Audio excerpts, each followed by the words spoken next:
This is Dr. Jim Anderson, and I'm here with David, and he comes from the state of Washington, came a long ways with hopes of resolving his restless legs that he's had for quite a long time.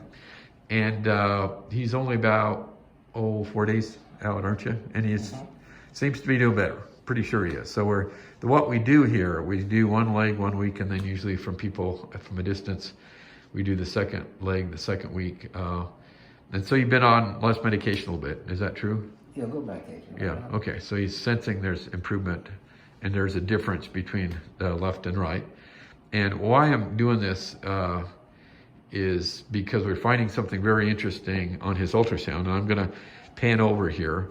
I actually did another video in the operating room of his, what's called the common peroneal nerve, which is a nerve right down here. And this is one of the three nerves that we oftentimes open to reverse restless legs. Common peroneal nerve is right in that area. And if you looked on the slide that was operated on about 4 days ago, he's got these little pads. Those are the incisions for the other leg. And he's walking around and has it been very uncomfortable or? No, it was very comfortable. Not very painful at all? Not at all. Not at all, okay. So those are underneath there are where the incisions lie.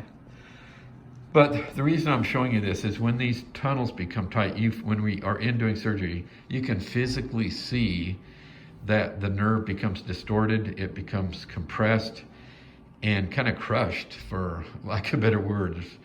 It's very interesting. And so I have actually a video of Dave's left common peroneal nerve in the operating room, kind of showing this, what I call a napkin ring effect, maybe hourglass effect on the nerve. And if I pan over here to his ultrasound, this ultrasound complements what we were seeing in the operating room on his left side. But what I did today in preparation for his right leg surgery, I did an ultrasound. So this is the ultrasound of the right common peroneal nerve.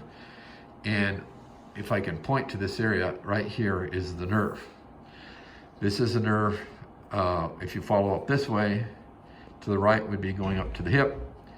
And then as we go down this way, we're going now down towards the foot. And this again is just beyond the knee joint. But here the nerve is coming down. The tissue you're seeing up here is a muscle compartment where a muscle is called the peroneus longus muscle.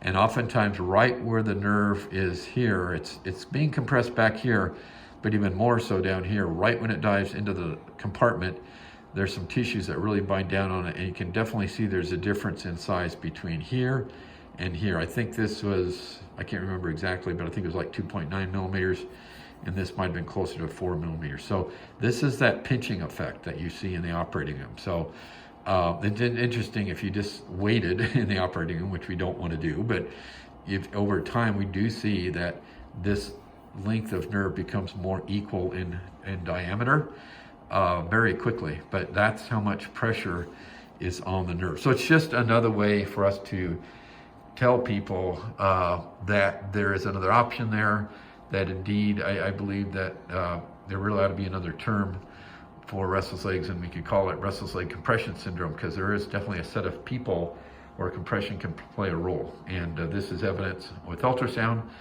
And then we have a video on his left side showing it in the operating room. So anyway, thank you for taking the time and volunteering for this, David. And he's been really pleasant to work with. And hopefully we'll get some response on the right side too.